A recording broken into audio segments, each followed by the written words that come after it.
Growing up, I never ate eggplant. In fact, I didn't even know of its existence until I was in my 20s. The first time I ever locked eyes on one at the grocery store, I was not very impressed. What was this rubbery purple vegetable, and why were they charging $3 for a single one? Intrigued, I grudgingly paid for one and took it home, determined to cook a flavor masterpiece. And to make a long story short, I did not cook a flavor masterpiece. And I didn't eat another eggplant until 2 years ago when I harvested the first one for my backyard cottage garden. I planted several varieties from different parts of the world, each of them unique and rare. The only problem is I still don't know how to cook them well. So my goal with this harvest is to cook one eggplant dish a day for 7 days until I master this veggie. But first, I have to conduct thorough research. If you don't like eggplant, it's just because you haven't tried mine. What's your absolute favorite way to eat eggplant? For me, it's definitely this. I don't even like eggplants, but this is so good. So you just bought an eggplant and you have no idea what to make with it? Don't worry, I got you. After a few hours of research, I was ready to roll, baby.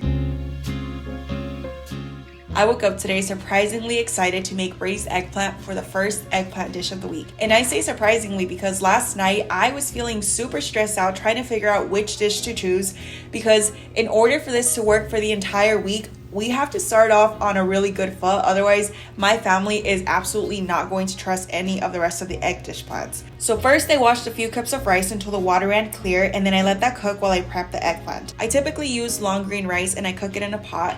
I used to have a rice cooker. I don't know where that thing went because I haven't seen it in years. And I feel like cooking it on the stove is probably just as easy, if not easier. So I'm just used to doing it that way. And the variety of eggplant that I use for this dish is the Oswald variety because it was really, really big, which made it perfect for slicing. Prior to gardening, I thought there was really only one variety of eggplant, but now I realize that there are so many that come in different shapes, sizes, colors, patterns, and it's just so cool to be able to taste so many of them. But one thing I always forget is that a lot of the eggplant that I have in the garden right now has thorns on it. I'm not sure if all the varieties have thorns on them, but these ones sure did. And I always forget up until I poke myself and then I quickly remember. So that's the one annoying part about eggplant that I didn't realize I didn't like until I started growing them myself. So the first thing I did was to slice the eggplant into really thick sections, and then I placed them inside of my bamboo steamer that I lined with parchment paper. And then I let them steam for a while. At this point, I don't remember exactly how long, but it might have been around 8 to 10 minutes, but that might depend on how thickly you slice the eggplant. I didn't want it to be all the way cooked through.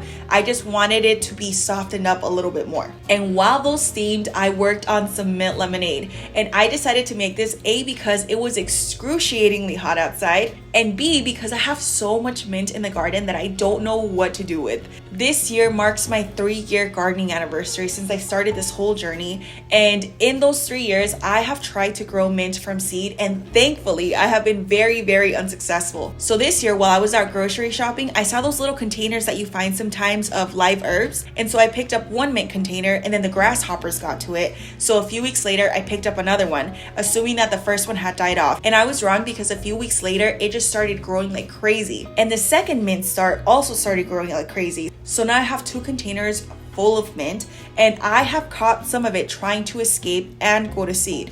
So I'm trying to use up as much as possible so that it doesn't start spreading around my garden, because mint can be very, very invasive. And mint lemonade is one of my favorite ways to use it up because my kids love it. I love it. It's refreshing and delicious. And I should actually probably make some right now. That sounds pretty good, actually. After approximately 8 to 10 minutes, the eggplant looked a lot more glossy and tender, so I let it start cooling down while I whisked up the sauce. This garlic is my pride and joy because I grew it for the first time last year, and I wish I'd started growing it ever since I started gardening, but back then I was still learning. I'm still learning now, but I was also very intimidated by it. And now whenever we add this garlic to a dish, I feel like it just makes it taste so much fresher, so much more flavorful, and I always feel an immense amount of pride knowing that I grew it myself. So anyways, I chopped up the garlic along with some dried chili peppers from the garden. These I've preserved by stringing them and then hanging them in my kitchen, and all summer long they looked so beautiful. And anytime we needed peppers for anything,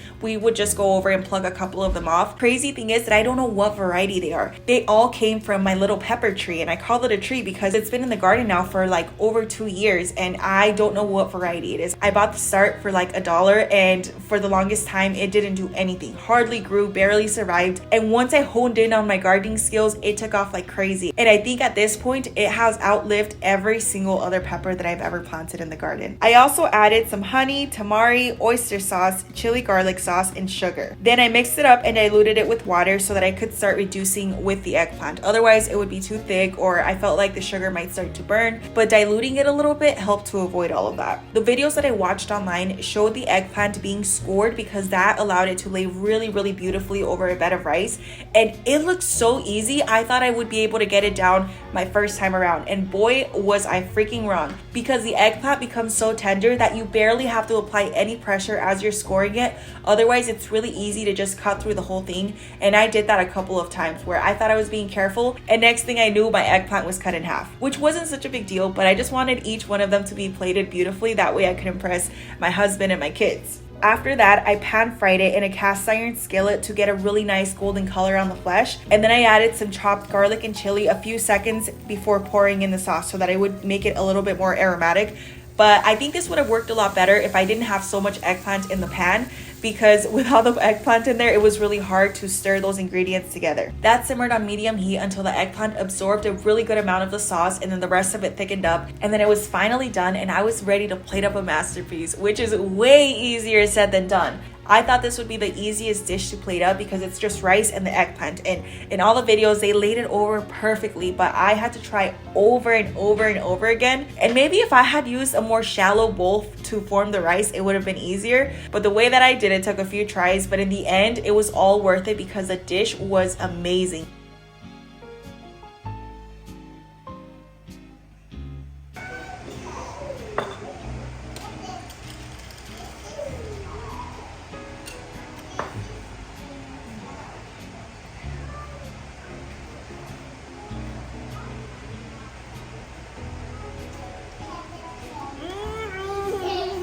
That's so good.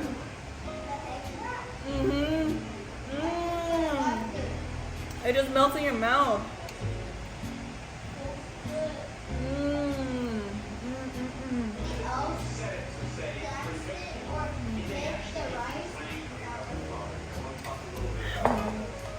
So freaking good.